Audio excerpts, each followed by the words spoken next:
Alright, today I'm going to teach you how to change brake pads on an RSX. To do this, we laid out the tools we use for the project.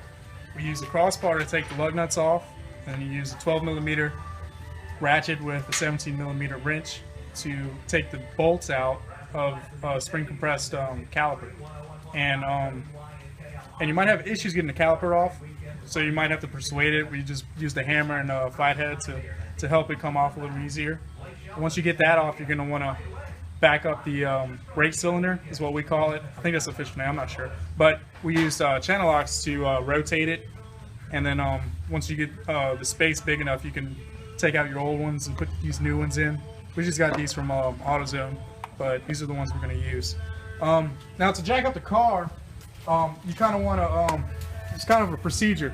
My car is a little lowered. I don't know how other RSXs will be, but I just backed it up on 2x4s and put my jack in.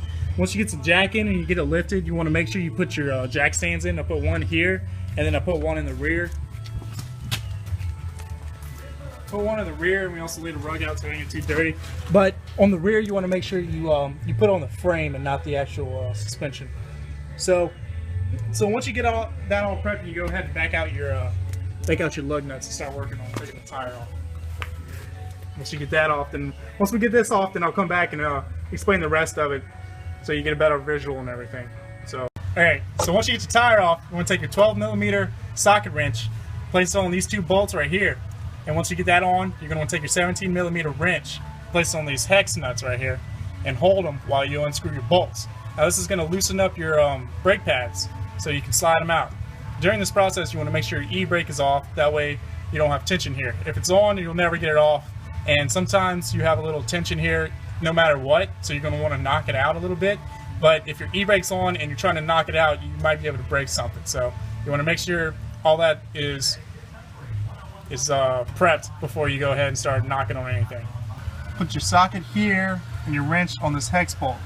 You also want to do that on the top bolt as well, along with this hex bolt. So you're going to unscrew this while holding this, and it's going to give you space to slide this back out. So we're going to go ahead and do that now. Alright.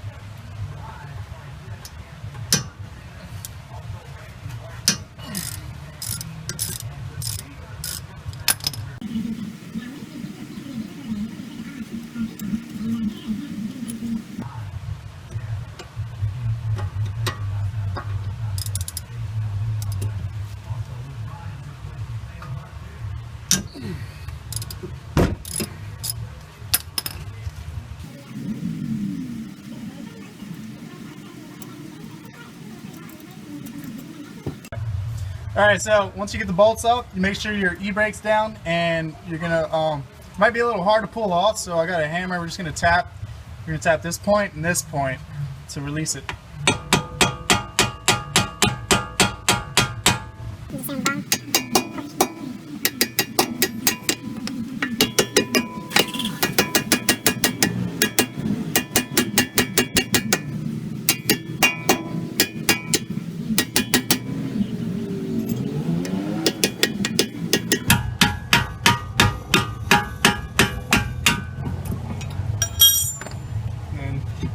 Just pop that to the side. Alright, so we're going to replace the two brake pads now. They should just slide out. So you got this one, you can tell it's like fully depleted. And you can take the back one off, which might be a little stuck. They've been on for a while.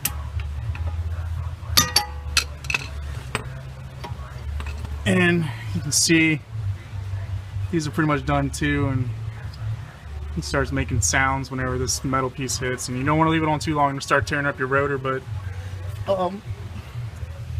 mine doesn't have any indentions in it yet, so it's good. So the new ones you just pop back in the same place.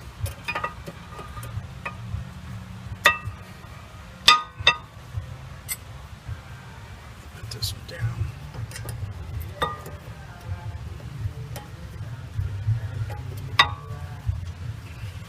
Alright, and then should be good to go. You put this back. Next step is going to be having to back this up. You got a little dial here that rotates, and whenever you put this back on, it's not going to fit unless you dial this rotor back. So So we're gonna have to turn this a couple times until we get enough gap here to slide back onto the new pads.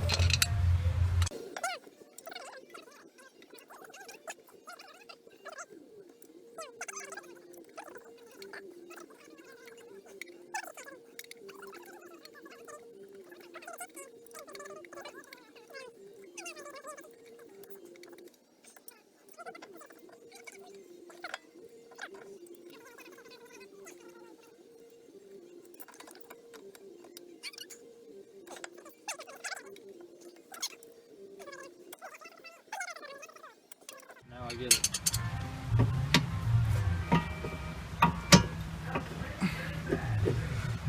Alright, so I gotta push these down so you slide back into place. You still filming? No, you good. Alright, so I'll probably start picking up the audio here.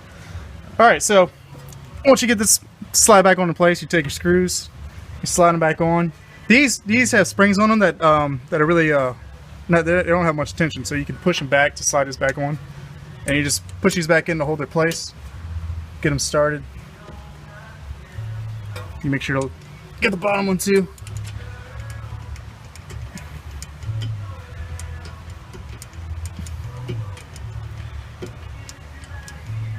Alright, we're about started.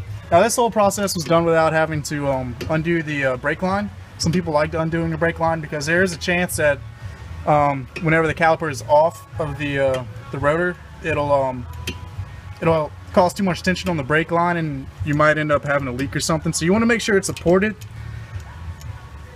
There's not too much tension on the brake line because there is a chance that you'll have an incident like that.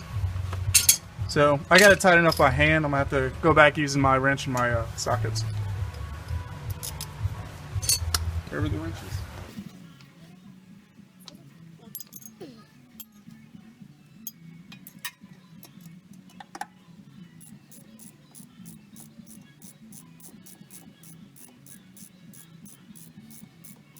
It's like a squeaky voice. I never hear myself in back way.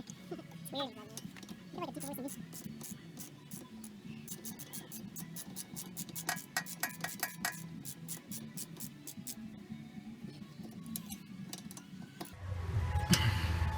Alright, so she'll be good to go. Put the tire back on and we'll drop her back down.